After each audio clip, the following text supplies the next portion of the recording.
খেলার খবরে আমি মৌসুমী রয়েছি আপনাদের সঙ্গে। শুরু করছি আজকের খেলা আর খেলা। ফুটবলের ডায়েরি নিবেদন করছে সংবাদ প্রতিদিন। অবশেষে হাফ ছেড়ে বাঁচলেন খালিদ জামিল। কাফা নেশনস কাপের নকআউটে উঠল ভারত। গ্রুপের প্রথম ম্যাচে তাজিকিস্তানকে হারানোর সুবিধা পেল তারা। হেড টু হেড নিয়মে নেশনস কাপের নকআউটে উঠল খালিদের দল। গ্রুপ পর্বে প্রথম ম্যাচে তাজিকিস্তানকে হারিয়েছিল, দ্বিতীয় ম্যাচে ইরানের কাছে হারলেও নকআউটে ওঠার সুযোগ ছিল। তৃতীয় ম্যাচে আফগানদের বিরুদ্ধে জিতলে অঙ্ক সহজ হতো, সেটাই পারেনি। চলতি প্রতিযোগিতা সবচেয়ে জঘন্য ফুটবল এদিন খেলেছে তারা, গোল শূন্য ড্র করেছে। আফগানিস্তানকে হারাতে না পারায় ভারতের নজর ছিল ইরান বনাম তাজিকিস্তানের ম্যাচের দিকে। ইরান তাজিকিস্তানকে হারলে বা খেলা ড্র হলে ভারত তৃতীয় স্থান নির্ণায়ক ম্যাচ খেলত। প্রথমার্ধে ইরানের খেলা দেখে মনে হচ্ছিল তারা তাজিকিস্তানকে হারিয়ে দেবে। প্রথমার্ধে 2-0 গোলে এগিয়ে ছিল ইরান। প্রতি বছরের মতো এবছরেও আপনাদের প্রিয় খেলা আর খেলা ও বিনোদন.com আয়োজন করতে চলেছে পুজো পরিক্রমা ও শারদ সম্মান। আগ্রহী পুজো কমিটিরা শীঘ্র ফোন করুন 9836938876 9836938876 এই নম্বরে। ক্রিকেটের ডায়েরি। কয়েকদিন পরে শুরু এশিয়া কাপ, তার আগে ভারতীয় সমর্থকদের জন্য সুখবর। অনেক কম দামে ভারতীয় ক্রিকেটারদের জার্সি কিনতে পারবেন তারা। ড্রিম 11 আর ভারতীয় ক্রিকেট দলের স্পন্সর নেই, তাই সরে দাঁড়াতেই ভারতীয় ক্রিকেটারদের জার্সির দাম কমে গিয়েছে। ভারতীয় ক্রিকেট দলের জার্সি নির্মাতা অ্যাডিডাস তারা জানিয়েছে ড্রিম 11 লেখা জার্সির দাম 80% কমে গিয়েছে। আগে এই জার্সি বিক্রি হতো 5,999 টাকায়, এখন তা বিক্রি হবে মাত্র 1,199 টাকায়, অর্থাৎ 4,800 টাকা দাম কমেছে। অ্যাডিডাসের দোকান থেকে অনলাইনে কম টাকায় জার্সি কেনা যাবে। শুধু পুরুষদের নয়, মহিলাদের জার্সির দামও কমে গিয়েছে। বিরাট কোহলি, রোহিত শর্মাদের মতো হরমনপ্রীত কৌর এবং স্মৃতি মান্ধানাদের জার্সিও 1,199 টাকায় কেনা যাবে। রস টেলর নিউজিল্যান্ডের ক্রিকেটার সর্বকালের সেরাদের অন্যতম। ব্ল্যাক ক্যাপস জার্সিতে বহু নজিরের সাক্ষী। আইসিসি টেস্ট চ্যাম্পিয়নশিপের খেতাবও জিতেছেন। অবসর ঘোষণার 3 বছর পর আন্তর্জাতিক ক্রিকেটে ফিরছেন তিনি। তবে মজার কথা হলো, এবার আর নিউজিল্যান্ডের হয়ে খেলবেন না টেলর, খেলবেন নিজের দেশ সামোয়ার হয়ে। সামোয়া ওজিয়ানিয়ার ছোট্ট একটা দ্বীপরাষ্ট্র, জনসংখ্যা মোট 2,20,000। আগামী বছরে ভারতে বিশ্বকাপ খেলার স্বপ্ন দেখছে এই দেশ। রস টেলরের মা সেখানকারই বাসিন্দা। মায়ের সূত্রে টেলর সামোয়ার পাসপোর্ট রয়েছে। বিশ্বকাপের বাছাই পর্বে চূড়ান্ত রাউন্ডের জন্য দল ঘোষণা করেছে সামোয়া, তাতে নাম রয়েছে রস টেলরের। 41 বছর বয়সে নিজের দেশের হয়ে খেলতে ফিরছেন তিনি। মাঠে তিনি ছিলেন ক্রিকেটের ঈশ্বর, এবার মাঠের বাইরেও মহা গুরুত্বপূর্ণ পদে বসতে চলেছেন সচিন তেন্ডুলকর। বিসিসিআর অন্দরে কান পাতলে শোনা যাচ্ছে বোর্ডের পরবর্তী প্রেসিডেন্ট হিসেবে সচিনের নির্বাচিত হওয়ার সম্ভাবনা প্রবল। আইসিসি চেয়ারম্যান জয় শাহ পর্যন্ত এই নিয়ে অত্যন্ত উৎসাহী। তিনি বোর্ড প্রেসিডেন্ট হওয়ার জন্য সচিনকে বোঝানোর দায়িত্ব নিয়েছেন বলেও জানা যাচ্ছে। চলতি মাসের শেষের দিকেই হতে চলেছে ভারতীয় বোর্ডের নির্বাচন। আপাতত হচ্ছে লোধা আইন মেনেই, কারণ জাতীয় ক্রীড়া আইনের নিয়ম কারণ ঠিক হতে এখনো সময় লাগবে।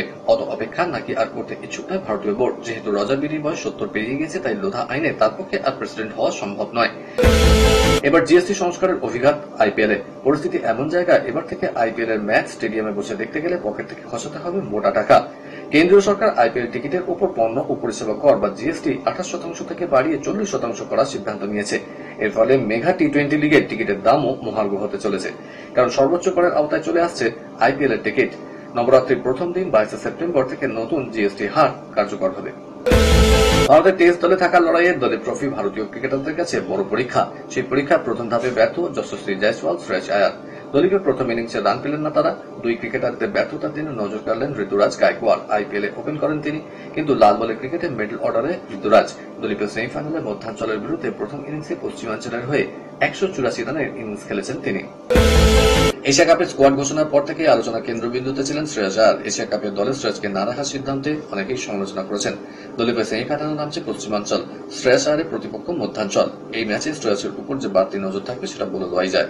আইপিএল এর পর এই প্রথম মাঠে নামতে চলেছেন মুম্বাইকার। যশস্বী জয়সওয়াল, ঋতুরাজ গায়কোয়াড়রাও রয়েছেন। জিম্বাবুয়ে ক্রিকেটার সিকান্দার রাজা আইসিসি পুরুষদের ওডিআই র্যাঙ্কিং এ 1 নম্বর অলরাউন্ডার হলেন। 39 বছর 132 দিনে 1 নম্বর হয়েছেন সিকান্দার। হারারেতে শ্রীলঙ্কার বিরুদ্ধে জিম্বাবুয়ে 2 ম্যাচের ওডিআই সিরিজ হারলেও রাজা back to back half century করে র্যাঙ্কিং এ মকটেলে এসেছেন।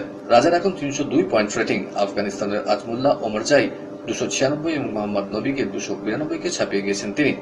রাজা তার দেশের প্রথম ক্রিকেটার হিসেবে ওডিআই অলরাউন্ডারদের র্যাঙ্কিং এর শীর্ষে উঠে ইতিহাস লিখলেন। খেলার খেলাতে সময় হয়ে গেছে এখন একটা ছোট্ট ব্রেকের। ফিরছি ব্রেকের পর, দেখতে থাকুন খেলা আর খেলা।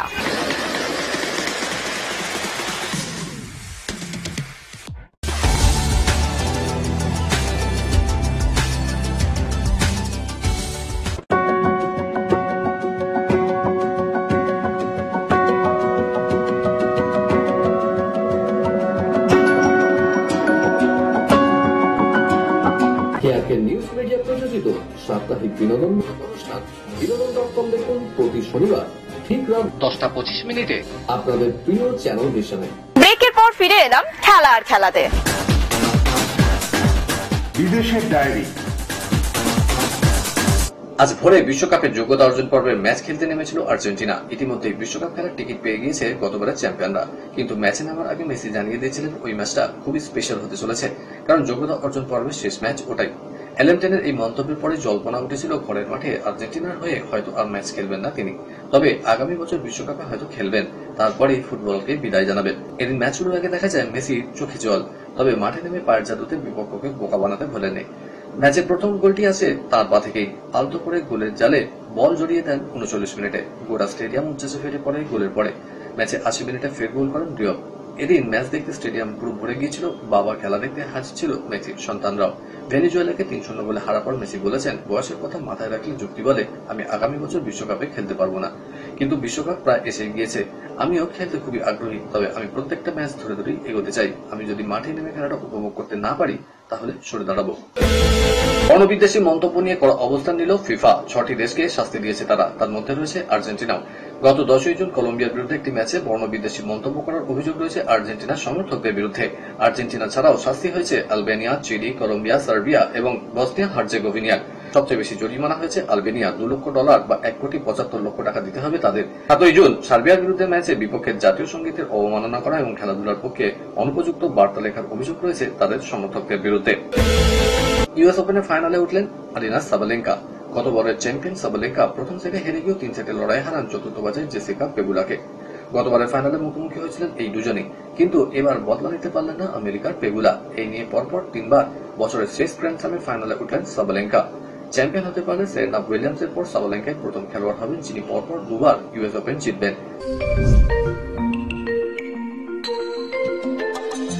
ফাইনালের আগে আর এক ফাইনাল, ইউএস ওপেনের সেমিফাইনালে কার্লোস আলকারাজ বনাম নোভাক জোকোভিচ। হাই ভোল্টেজ এই ম্যাচে নামার আগে আলকারাজ চান বদলা। জোকোভিচের লক্ষ্য আলকারাজের যাত্রা ভঙ্গ করা, অবশ্য নিজের নাক কেটে নয়, আলকারাজকে হারিয়ে। এবার ইউএস ওপেনের সূচি ঘোষণার সময় বোঝা গিয়েছিল সেমিফাইনালে আলকারাজ বনাম নোভাক জোকোভিচ হতে পারে।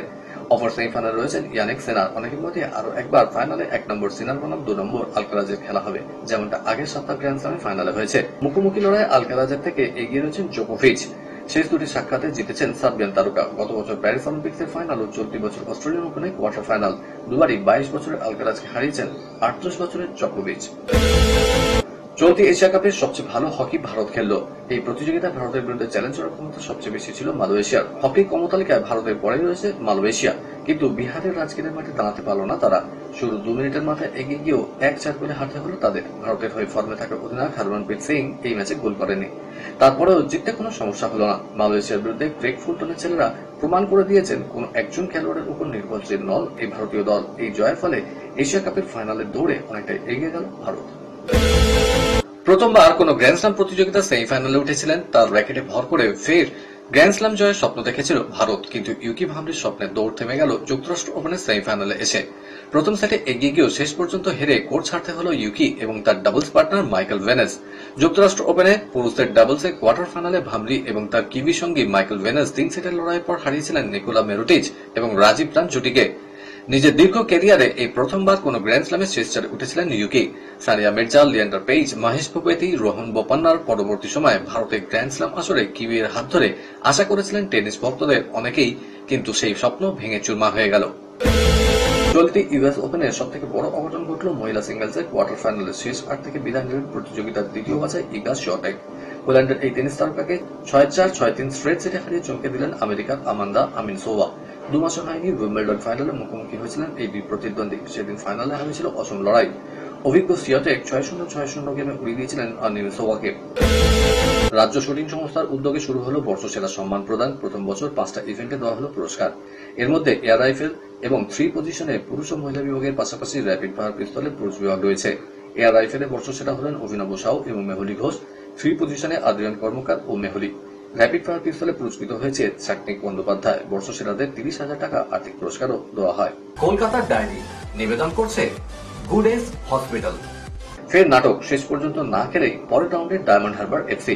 কলকাতা লিগে তাদের বিরুদ্ধে ম্যাচ ছিল সাধারণ সমিতির, কিন্তু সাধারণ জানিয়ে দিয়েছে তারা এই ম্যাচে দল নামাতে পারবে না। ফলে সুপার সিক্সে চলে গেল অভিষেক বন্দ্যোপাধ্যায় ডায়মন্ড হারবার এফসি। ডায়মন্ড হারবারকে চিঠি দিয়ে এই ম্যাচে না খেলার কথা জানিয়ে দেয় আইএফএ। বাংলা ফুটবল নিয়ামক সংস্থা চিঠিতে লিখেছে, সাধারণ সমিতি আমাদের জানিয়েছে তারা এই ম্যাচে নামতে পারবে না। আপনাদের অনুরোধ করা হচ্ছে সাধারণের বিরুদ্ধে ম্যাচে আপনারাও দল নামাবেন না। এই ম্যাচ না হওয়ায় ডায়মন্ড হারবার পুরো 3 পয়েন্ট পেল। সেক্ষেত্রে 12 ম্যাচে তাদের পয়েন্ট হলো 25। সুপার সিক্সে উঠল অভিষেকের ক্লাব, বিদায় নিতে হলো সৃঞ্জয় বসুর ভবানীপুরকে। সৃঞ্জয় ক্লাব 12 ম্যাচে 22 পয়েন্ট ছিল। ডায়মন্ড হারবার শেষ ম্যাচে হেরে গেলে গোল পার্থক্যের বিচারে ভবানীপুরের পরের রাউন্ডে চলে যেত। কলকাতার ডায়েরি নিবেদন করলো গুড এজ হসপিটাল। খেলা আজকের মতো এই পর্যন্তই।